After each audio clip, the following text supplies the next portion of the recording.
Bonjour à chacun et à chacune, bienvenue à cette journée d'études consacrée à l'actualité de l'économie sociale et solidaire. Nous sommes, comme vient de le dire M. Dorémus, dans le mois de l'ESS. Le projet gouvernemental vient de faire l'objet d'une première lecture par le Sénat. Nous aurons l'occasion d'en reparler, je pense, tout au long de la journée. Mais je voudrais en premier lieu remercier le Crédit Coopératif, qui est notre banquier, mais aussi notre partenaire. Il faut toujours être bien avec son banquier, mais il est très bien avec nous et nous sommes très bien chez eux. Merci donc, Monsieur Dorémus, de votre accueil, de votre hospitalité. Merci à votre président, Jean-Louis Bancel, et à tous ceux qui nous accueillent ici. Permettez-moi aussi de remercier tous ceux et toutes celles nombreux qui ont bien voulu collaborer à la conception de cette journée, à son organisation et à son animation. Alors voilà un an exactement que nous avons vu sortir des presses gouvernementales le premier avant-projet de loi relatif à l'économie sociale et solidaire. Et nous suivons depuis très activement son évolution nous avons participé, comme bien d'autres,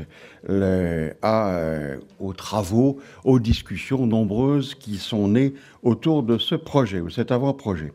C'est à l'évidence une grande nouveauté que de voir consacrer par la loi une famille à la fois très ancienne, qui est unie par de fortes et communes spécificités, mais qui était aussi jusqu'à présent demeurée à l'écart des préoccupations du législateur. Certes, chacune de ces composantes fait, et depuis longtemps, l'objet de réglementations propres, mais l'autre manière de travailler, l'autre manière de faire société, l'autre manière de contribuer à la cohésion sociale et au progrès économique, partagée par les mutuelles, par les coopératives, par les associations, par les fondations. Cette autre manière était en quelque sorte, jusque-là, restée en marge du débat économique et social national. Ce qui ne veut pas dire qu'elle était restée en dehors de toute discussion, loin de là.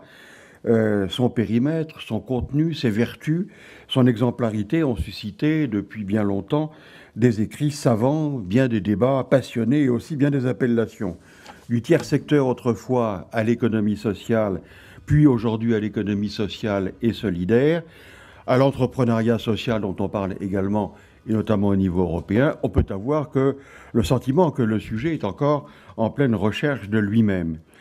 Pour nous, à l'UNIOPS, qui sommes convaincus que cette autre manière d'entreprendre, cette façon de subordonner l'activité économique à une finalité sociale et à une organisation participative, sans naturellement rien abandonner des impératifs de la rentabilité et aussi ceux de l'innovation, cette autre manière donc que nous retrouvons dans le projet préparé par le ministre M. Hamon, qui viendra clôturer nos travaux en fin d'après-midi. Cette autre manière est donc pour nous porteuse de modernité et de cohésion sociale.